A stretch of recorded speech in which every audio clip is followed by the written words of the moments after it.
पालकमंत्र्यांची फार मोठी चूक आहे मॅडम, माफी मागणार नाही, पण पालकमंत्र्यांची सुपत्रात घ्यावी. तसं काही असेल तर अनाद्वारे झालं असेल. त्यामुळे माझा त्यामागे कुठे काही मुद्दाम नाव डावलण्याचा वगैरे हेतू नाही. आणि मला वाटतं प्रत्येक वेळेला आपण दरवर्षी भाषण देतो मी तपासून बघा, त्यावेळेला असं काही होत नाही. तर यावेळेला त्यांना काही वाटत असेल तर माझी दिलगिरी व्यक्त करतो.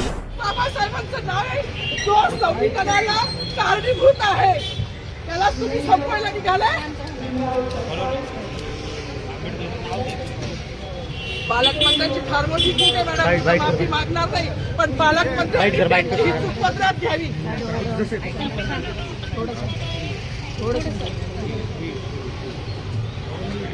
मला मीडियाशी घेणं नाही मॅडम, मला सस्पेंड केलं, मी वाळूचे गाड्या उपसीन, मी माती काम करीन, पण बाबासाहेबांची ओळख पुसून येणार नाही. मला सस्पेंड करायचं करू शकता मॅडम. बाबासाहेबाला संपवायचं काम करायचं नाही. 26 जानेवारी 15 ऑगस्ट मध्ये मी नाही मानत, पण लोकशाही मॅडम, तुम्ही सुद्धा संविधानामुळे आहात, पालकमंत्री सुद्धा पालकमंत्री संविधानामुळे आहे. कोणताही जातीभेद नाही, सगळी समानता त्यांनी दिली आहे. बाबासाहेबांचं नाव आता तरी भाषणात येईल, मग तरी भाषणात येईल. ज्या लोक संविधानाला लोकशाहीला कारणीभूत नाही त्यांची नावं वारंवार घेतली गेली, मग जो संविधानाला कारणीभूत आहे तो प्रजासत्ताक दिनाचा जो मालकी आहे त्याचं नाव भाषणात का नाही. आपलं भाषण सुरू होतं प्रजासत्ताक दिनाचं, त्यावेळी आपण बाबासाहेब आंबेडकरांचं नाव घेतलं नाही म्हणून एका महिला कर्मचारी नंतर त्या ठिकाणी गोंधळ घातला होता. नेमकं नाही, अनाद्वारे राहिला असेल असं नाहीये. सगळे माझा कुठलाही हेतू नव्हता, कुठलाही माझा तसा हेतू नव्हता. आणि त्याच्यामध्ये फक्त मी घोषणा दिल्या, भारत माता की जय, वंदे मातरम, शिवाजी महाराज की जय, बरोबर आहे. पण तसं काही असेल तर अनाद्वारे झालं असेल. त्यामुळे माझा त्यामागे कुठे काही मुद्दाम नाव डावलण्याचा वगैरे हेतू नाही.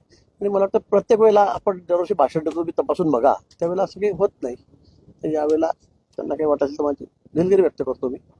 महाराष्ट्राचे माजी राज्यपाल भगतसिंग कोश्यारी यांना पद्मभूषण पुरस्कार जाहीर झाला. संजय राऊतांनी टीका केली आहे की ते महाराष्ट्राचा अपमान करतात, त्यांना भाजप पाठीशी घालते, त्यांचं कौतुक करते पुरस्कार. मला वाटतं संजय राऊतालाच मोठा पुरस्कार, सर्वोच्च पुरस्कार देण्याची वेळ आता आलेली आहे. त्याचाच विचार करतोय मी आता.